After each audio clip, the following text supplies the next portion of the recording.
Bapa di surga, terima kasih buat kesempatan yang indah hari ini kami ada di hadirat Tuhan kembali. Dan Tuhan, sekarang kami akan mendengarkan firman, berbicaralah Tuhan, pengurapan-Mu Tuhan turun atas hamba-Mu dan atas kami sekaliannya. Hamba berdoa setiap orang yang mendengar firman Tuhan akan beroleh kasih karunia Allah. Dalam nama Yesus yang berkuasa kami berdoa, haleluya, haleluya. Mari sepakat kita semua berkata, amin. Puji Tuhan. Bapak Ibu berkati Tuhan, merupakan satu kehormatan bagi saya untuk bisa menyampaikan firman Tuhan hari ini di tengah-tengah jemaat Tuhan yang luar biasa di tempat ini. Dan kami dari Departemen Kaum Muda Nasional mengucapkan selamat merayakan Hari Nasional khususnya buat kaum muda yang luar biasa. Tepuk tangan dulu buat kaum muda yang luar biasa. Dan tadi sedikit profil tentang saya sudah ditampilkan. Nama saya Samuel Darmanto, Bapak Ibu. Saya memang asli dari Malang, tapi saya bersyukur saya bukan orang Malang. Karena enggak enak jadi orang Malang, saudara. Tapi lebih tidak enak kalau Anda dilahirkan di Balikpapan, saudara. Tapi lebih kasihan Pak kalau lahir di Palu. Di Palu. Bilang kiri kanan, kita orang yang beruntung. Puji Tuhan. Saya melayani di kaum muda, Bapak Ibu berkati Tuhan sudah sekian waktu, dan hari ini saya dipercayakan Tuhan untuk mengembalakan sebuah sidang. Nanti saya akan sedikit bersaksi tentang pelayanan di Tangerang. Kalau Bapak Ibu sedang pergi ke luar negeri pasti akan melewati daerah teritorial saya. Jadi saudara mesti izin. Ya. Di Tangerang, saudara tidak jauh dari Bandara Soekarno-Hatta itu ada satu kota kecamatan namanya Teluk Naga. Kalau sudah tahu itu lebih bahaya dari rawa buaya. Ya, tapi naganya sudah dikalahkan, saudara ya. Nah, nanti saya akan bersaksi sedikit tentang sana, dan Tuhan mengaruniakan saya 4 orang anak. Banyak bertanya, Pak, banyak amat anaknya. Ya, karena di dunia ini ada 4 penjuru, saudara. Jadi satu saya utus ke utara, ke selatan, ke timur, ke barat, ya.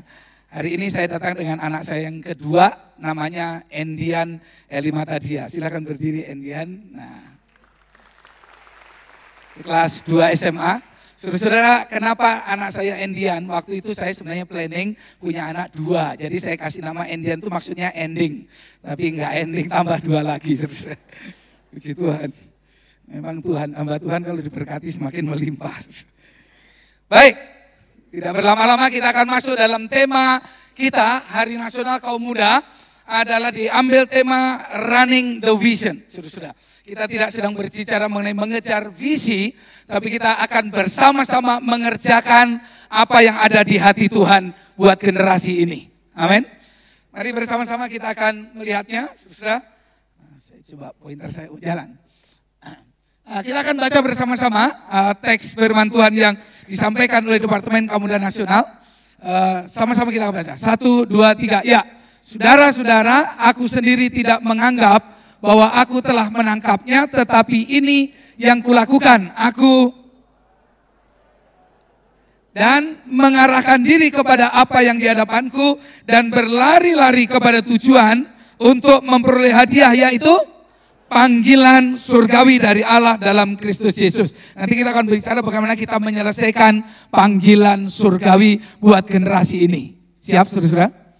Nah, kekasih Tuhan, ketika Paulus, saya sedikit mengupas ini sedikit saja. Ketika Paulus berkata bahwa aku melupakan apa yang di belakangku, itu bukan berarti bahwa Paulus ingin menghapus memori tentang masa lalu. Karena Paulus masih banyak bercerita tentang masa lalunya. Tapi yang menjadi catatan bagi kita yang mengerti tentang visi Tuhan sudah dalam hidup kita, maka dia mengatakan aku melupakan yang di belakang itu berarti saya tidak hidup lagi di masa lalu. Amin. Kenapa banyak orang tidak bisa maju? Kenapa banyak orang sudah jadi Kristen sekian lama, ikut Tuhan, kenal Tuhan, kayaknya setiap kali mau melangkah kesandung, setiap kali mau melangkah jatuh, sudah, karena dia masih hidup di masa lalu. Dan pastikan hari ini seterusnya ke depan kita akan fokus hidup buat rencana Tuhan ke depan. Amin. Saudara, Bapak Ibu diberkati oleh Tuhan, hari ini adalah hari yang spesial. Spesial khusus buat GSIA Bethlehem juga, saudara.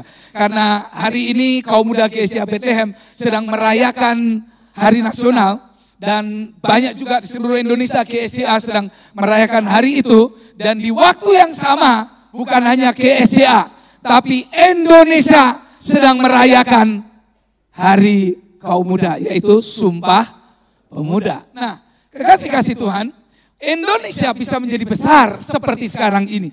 Indonesia bisa menjadi luar biasa seperti sekarang ini karena saudara-saudara ada tonggak-tonggak sejarah yang telah dipatok, yang telah dicetak, yang telah dibuat dan dipelopori oleh orang-orang muda. Yang orang muda katakan yes dulu. Ini kayaknya kurang yakin. Yang orang-orang muda katakan yes tuh.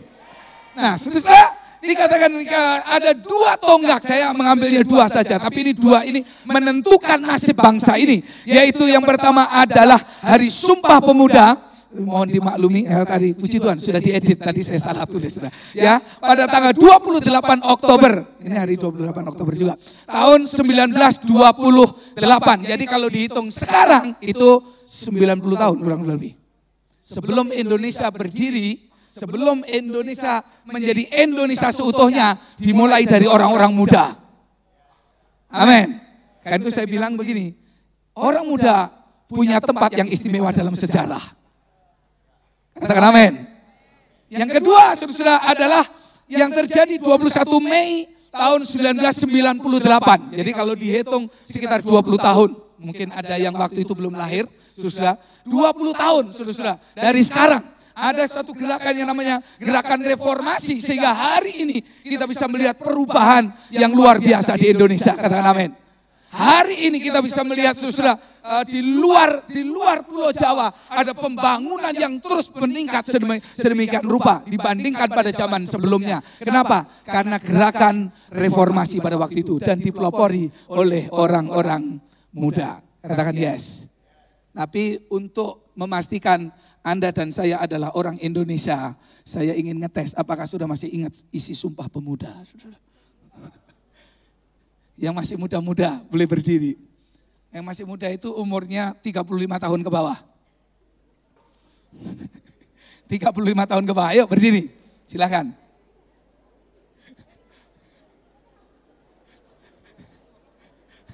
Tadi MC mengatakan siapa kita? Indonesia. Siapa kita? Siapa kita? Oke, sekarang mari orang-orang muda ucapkan ikrar yang pernah diucapkan 90 tahun yang lalu. Pak, sudah di luar kepala. Oke, 1, 2, 3, ya.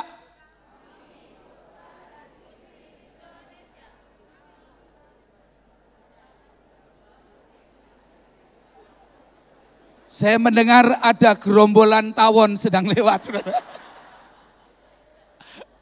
Ya. Memang itulah kejadian di mana-mana hampir sama, saudara. Ya. Nah, oke, kalau gitu supaya kita semua selamat, kita baca saja, saudara. Ya, sama-sama, saudara. Nah, tapi bacanya ini mesti pakai bahasa yang sekarang ya. Ini ejaannya lama. 1, 2, 3, ya. Mengaku bertumpah darah satu tanah air Indonesia. Kami, putra dan putri Indonesia, berbangsa yang satu, bangsa Indonesia. Kami, putra dan putri Indonesia, menjunjung bahasa persatuan, bahasa Indonesia. Boleh tepuk tangan dulu yang meriah. Silakan duduk, terima kasih. Ini karena saya pakai bahasa persatuan, jadi saya percaya saudara semuanya tahu. Saudara. Puji Tuhan. Nah, saudara, ini dua tonggak sejarah yang dibuat oleh orang muda buat Indonesia. Artinya begini, saudara. Bahwa bangsa ini, negara ini, nasibnya, saudara, itu benar-benar ditentukan oleh orang-orang muda. Pak, maksudnya apa? Bapak Ibu diberkati oleh Tuhan, kalau hari ini generasi muda rusak, percayalah 25 tahun yang akan datang, satu generasi sebelum dalam Tuhan, Indonesia akan rusak. Tapi kalau hari ini gereja mau berdoa, gereja mau fokus, gereja mau membawa mereka, memuridkan mereka, dan generasi muda bisa dimenangkan, generasi muda bisa dipersiapkan jadi orang-orang yang hebat. 25 tahun lagi Indonesia jauh lebih hebat dari yang sekarang. Amin. Nah, ini terlalu maju. Nah, yang kedua adalah reformasi tadi. Reformasi. Hari ini kita melihat wajah Indonesia berubah sejak terjadinya reformasi. Berikutnya, saudara. Nah, tema yang diambil oleh Departemen Kaum Muda itu berkaitan dengan visi. Hari ini khusus saya akan berbicara mengenai nanti berkaitan dengan orang muda. Tapi sedikit kita akan lihat apa itu visi. Bapak Ibu diberkati Tuhan, secara sederhana saya mendefinisikannya seperti ini. Boleh kita baca sama-sama? 1, 2, 3 ya. Visi adalah hasil pandangan atau penglihatan terhadap sesuatu atau suatu keadaan tertentu yang menggerakkan hati Anda untuk bertindak dan melakukan sesuatu. Kalau Anda setuju katakan yes dulu. Artinya gini, ketika Anda melihat anak-anak muda yang narkoba, lalu nggak ada sesuatu yang bergerak di hati Anda, itu belum jadi visi. Halo? Ketika engkau melihat anak-anakmu salah pergaulan dan engkau berkata, ya itu memang sudah biasa. Itu belum jadi visi.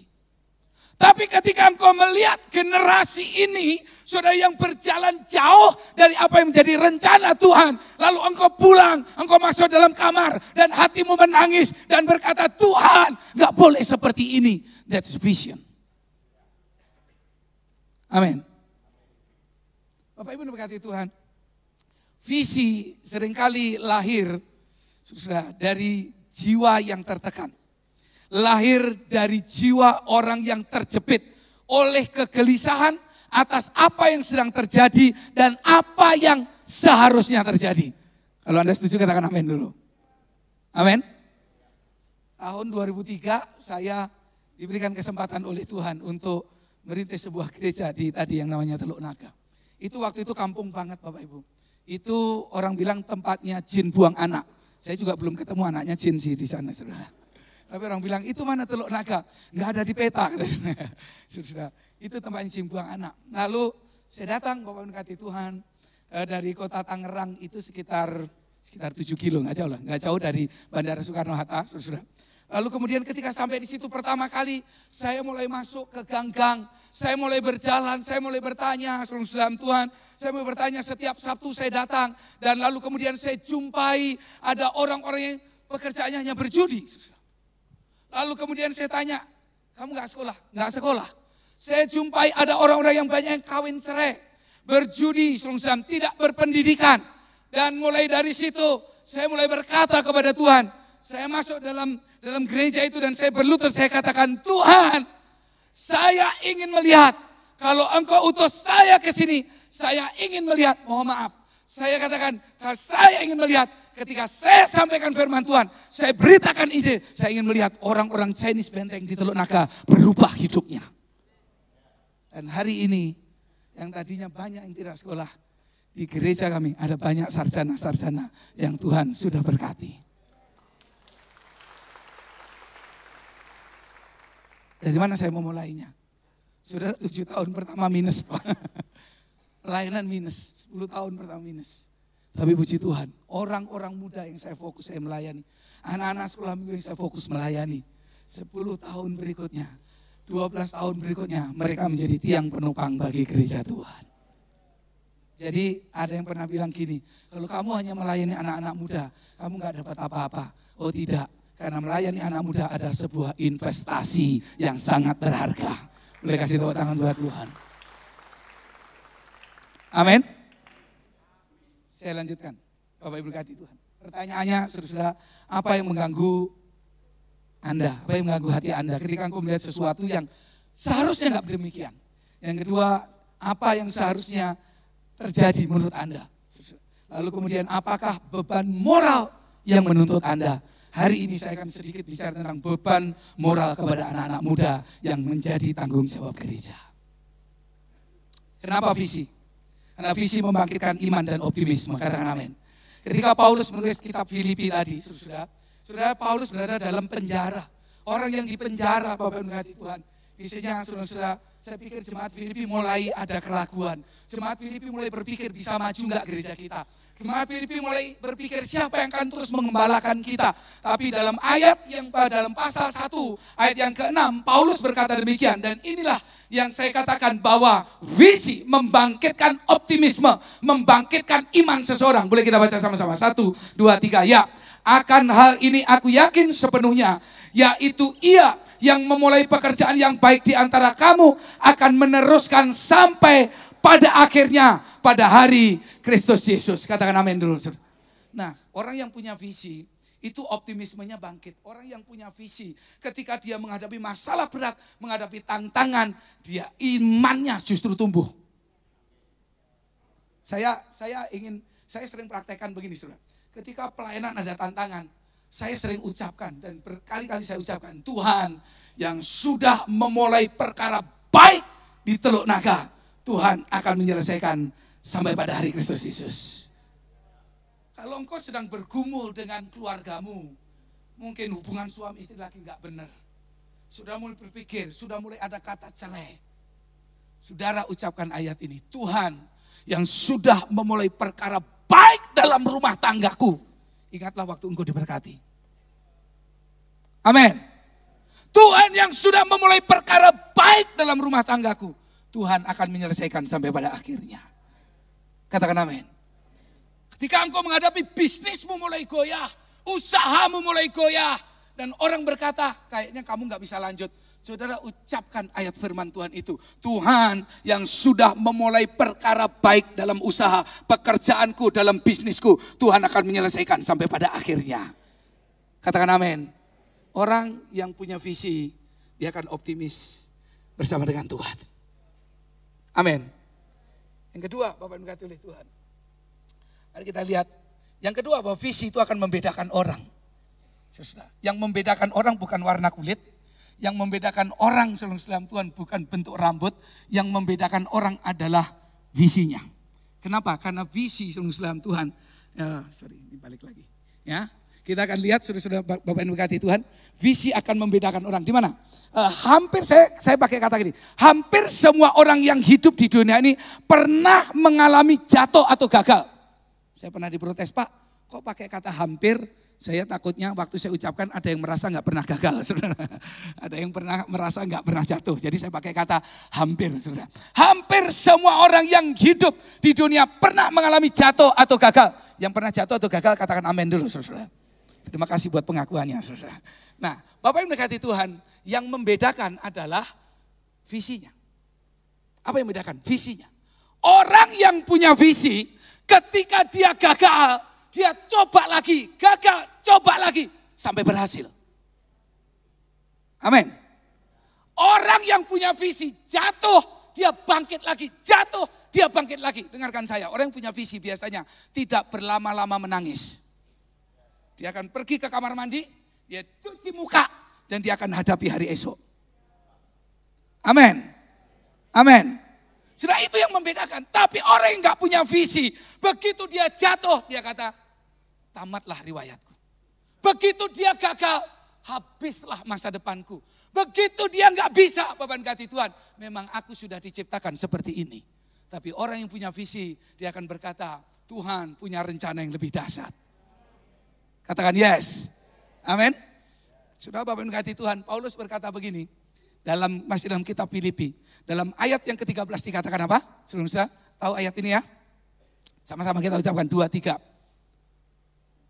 Segala perkara dapat kutanggung di dalam Dia yang memberikan kekuatan kepadaku. Katakan haleluya.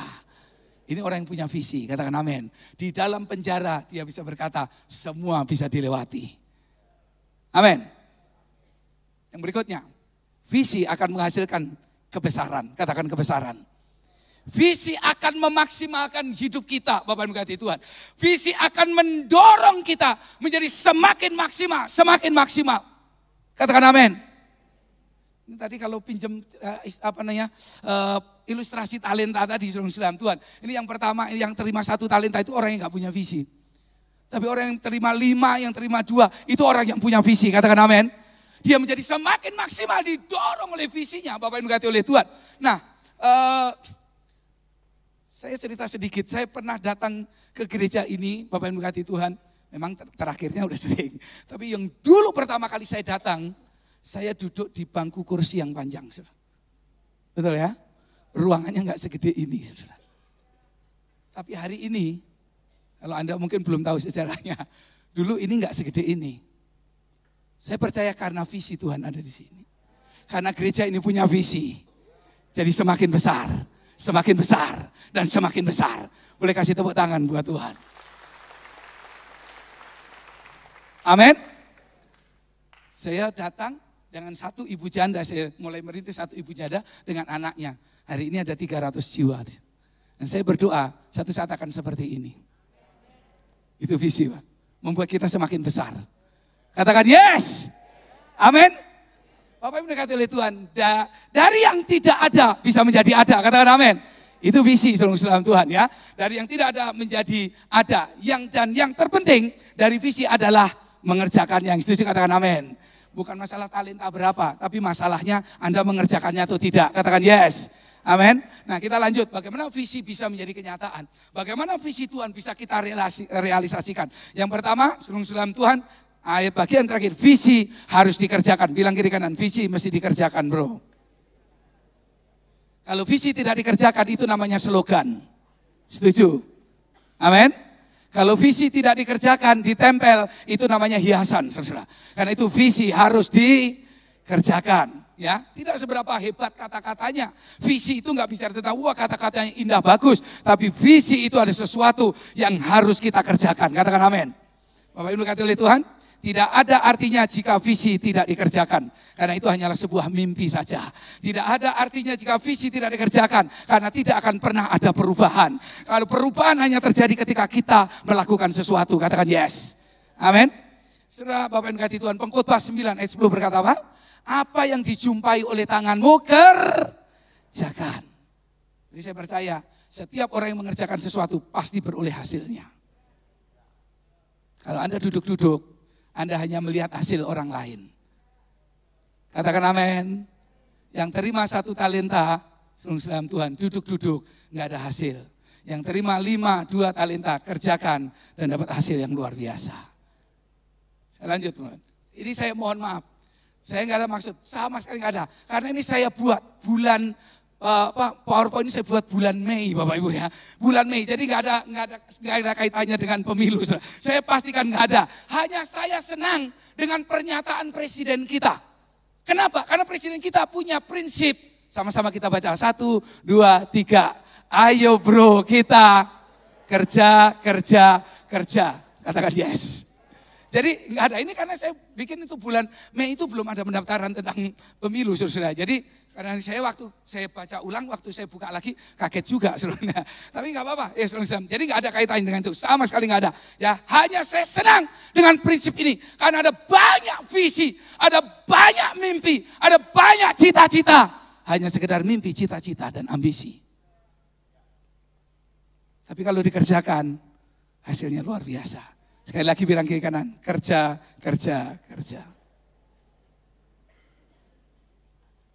Bagaimana visi menjadi kenyataan? Bagaimana kita bisa membuat visi menjadi kenyataan? Yang kedua adalah visi mesti berjalan bersama seiring dengan ketaatan. Kalau Anda setuju katakan amin dulu.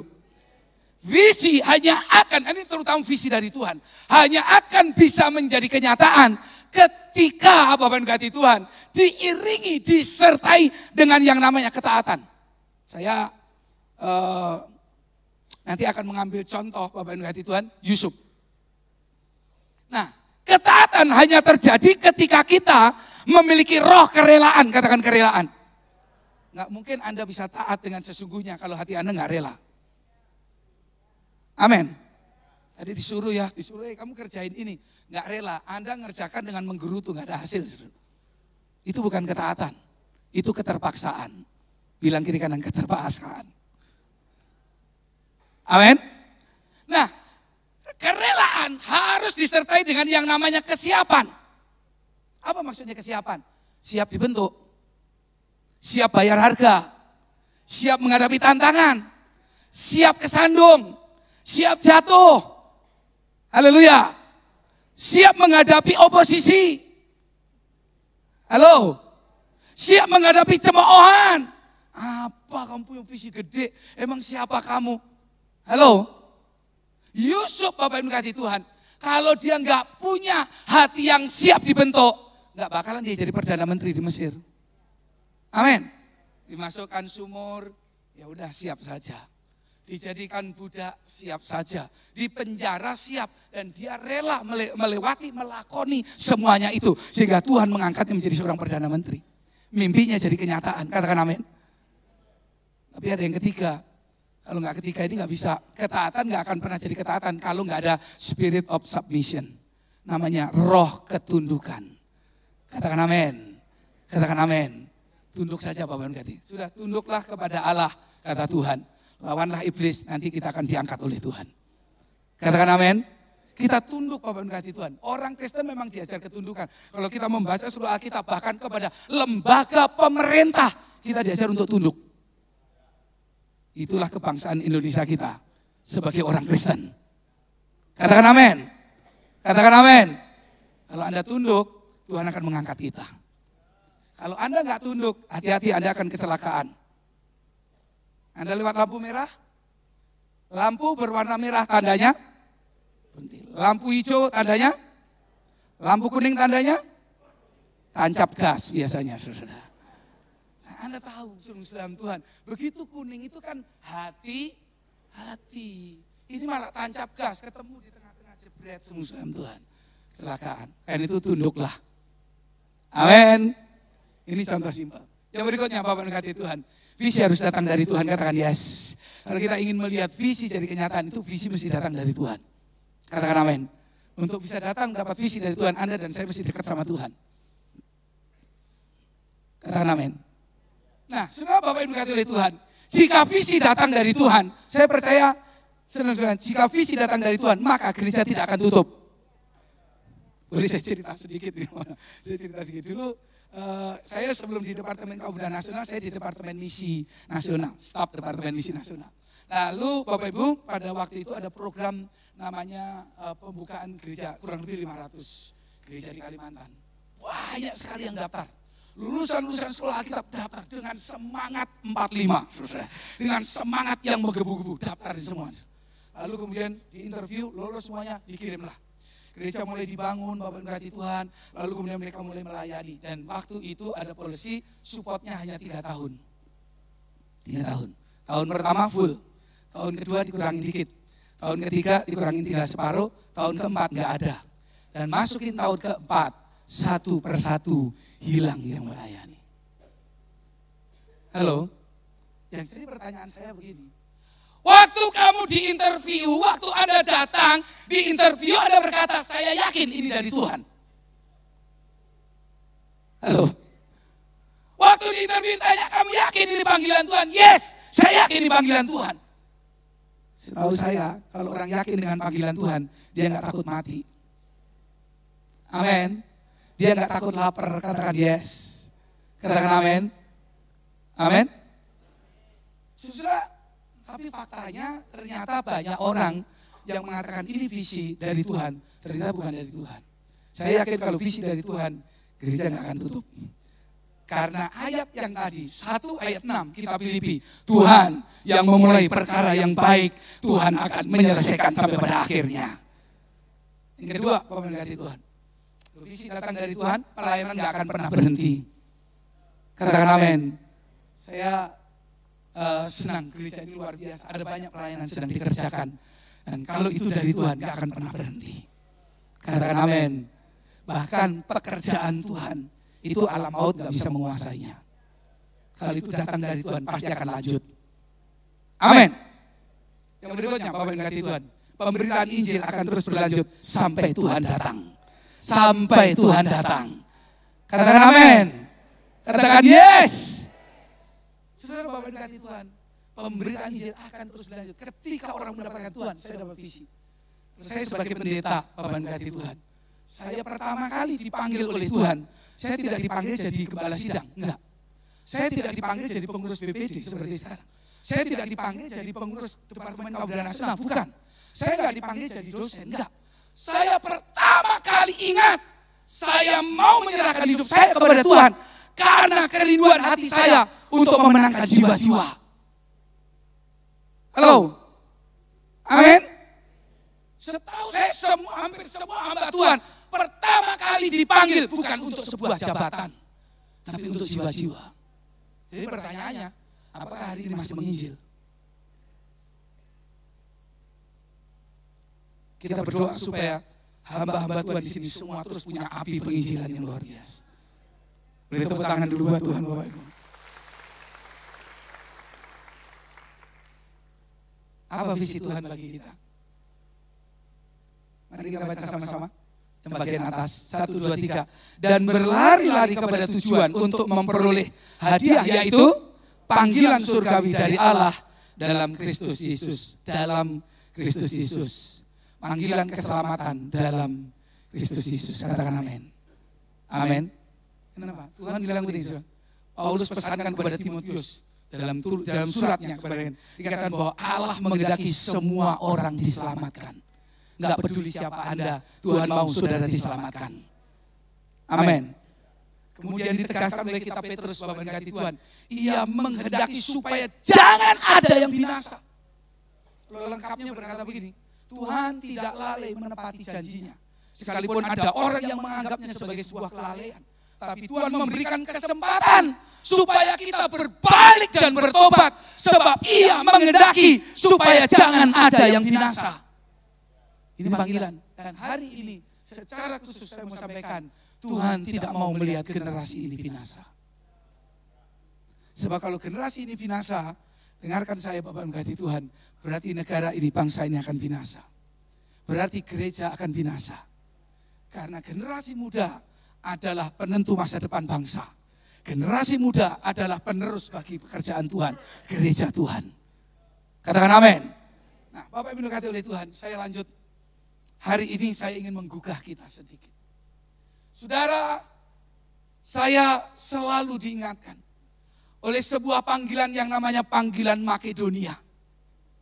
Pada waktu Paulus sedang pergi menginjil ke daerah Asia, lalu ke beberapa tempat yang lain. Lalu kemudian malam hari dia beristirahat dan tertidur. Dan pada waktu dia tidur, dia mendapat mimpi di seberang sana, di Makedonia, sudah ada seorang yang berdiri, mengangkat tangan dan berseru, datanglah kemari, menyeberanglah kemari, tolonglah kami, selamatkanlah kami. Saudara, Paulus gak ada plan ke sana. Dia sudah punya planning pergi ke berbagai tempat yang lain. Sudah ada dalam agendanya Paulus. Hari ini saya tahu gereja punya agenda sendiri. Saya mengerti Bapak Ibu punya agenda dalam bisnismu, dalam keluargamu, rumah tanggamu. Engkau punya agenda. Tapi hari ini kalau boleh saya sedikit di stop, sedikit mengganggu Anda. Sudah-sudah, di luar sana sedang ada satu kumpulan besar anak-anak muda yang sedang berdiri mengangkat tangan dan Pak, kemarilah tolong kami. Ibu, kemarilah tolong kami. Saya nggak bisa keluar dari narkoba. Saya nggak bisa keluar dari pergaulan buruk. Saya nggak bisa lepas dari free sex. Saya nggak bisa lepas dari kecanduan sosial media, smartphone. Oh, ini yang akan membuat saya binasa. Tolonglah kami.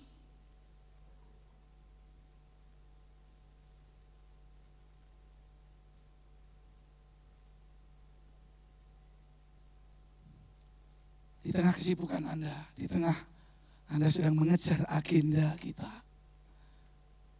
Sudah dengarkan di luar sana. Dan Paulus langsung istilahnya banting setir. Dia menuju Makedonia sehingga Injil sampai ke Eropa. Amin. Yang kedua, Bapak mengasihi Tuhan.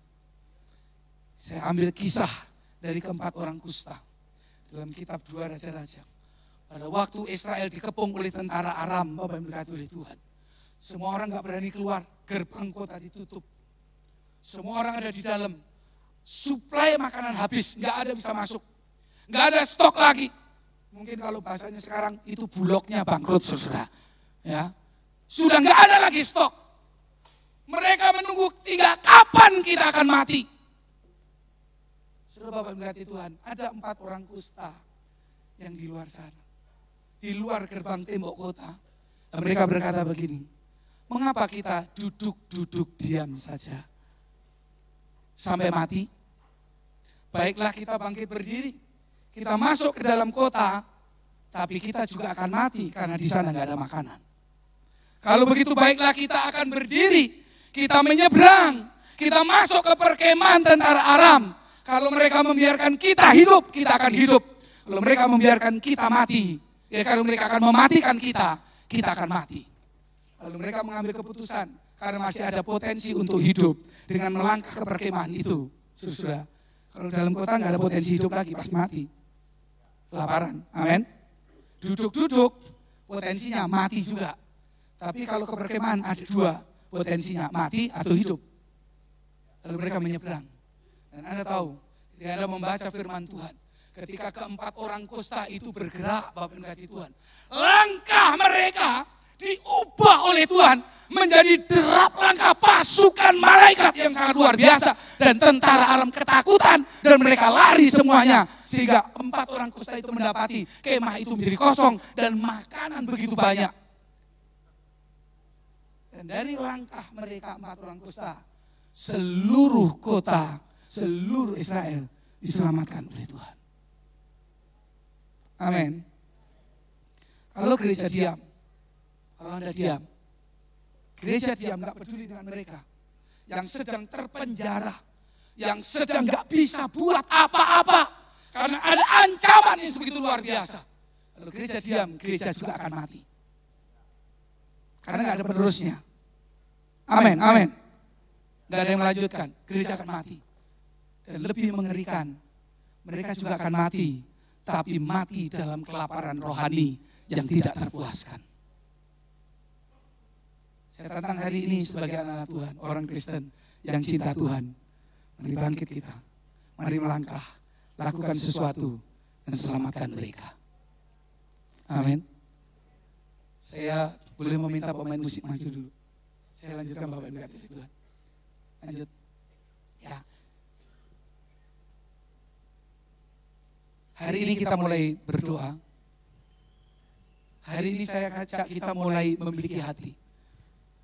Bahkan mungkin kalau perlu kita berdoa seperti Paulus. Ketika melihat bangsa Yahudi yang belum diselamatkan, dia berkata dalam Tuhan seperti ini. Aku mengatakan kebenaran dalam Kristus, aku tidak berdusta. Suara hatiku turut bersaksi dalam Roh Kudus bahwa aku sangat berduka cita dan selalu bersedih. Bahkan aku mau terkutuk demi saudara-saudaraku, kaum sebangsaku secara jasmani.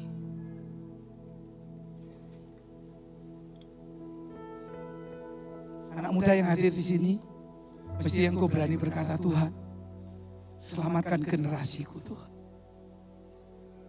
Paulus selalu berduka cita, selalu bersedih.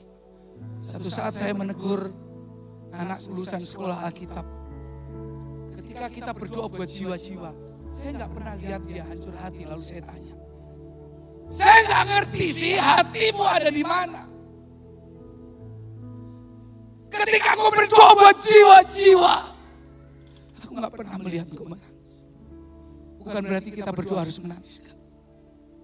Saya belajar dari Paulus, kalau kita cinta jiwa-jiwa, nggak bisa nggak hati kita akan hancur di hadapan Tuhan. Berdoalah seperti Musa. Tetapi sekarang Tuhan, kiranya Engkau mengampuni dosa mereka itu. Dan jika tidak, hapuskanlah kiranya namaku dari kitab kehidupan yang telah Kau tulis. Ini doa yang memang cinta akan jiwa-jiwa. Berdoalah seperti Esther. Ketika dia menghadapi ancaman genosida bangsanya, dia berkata, Tuhan, kalau aku serta dayang-dayangku pun akan berpuasa demikian, dan kemudian aku akan masuk menghadap raja, sungguh pun berlawanan dengan undang-undang. Kalau terpaksa aku mati, biarlah aku mati. Saya pikir, saudara, doa ini gak bisa dijawab oleh Tuhan. Doa macam inilah yang pasti direspon oleh surga.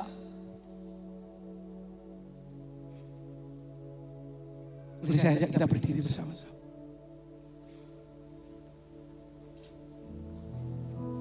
Doalah seperti seorang misionaris muda yang pergi ke India. Ketika dia menginjili, orang semua menolak.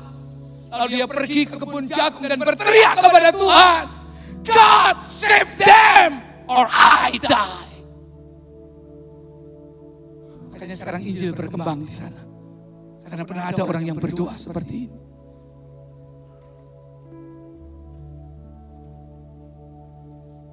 Saya ingatkan saudara, next generation memiliki tempat yang istimewa di hati Tuhan. Amin. Mereka memiliki tempat yang istimewa dalam sejarah bangsa-bangsa dan bahkan sejarah gereja. Karena itu, next generation harus mendapat tempat yang istimewa di hati Anda. Katakan amin.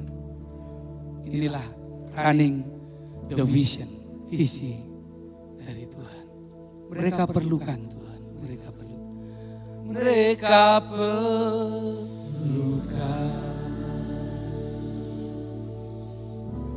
Mereka perlukan.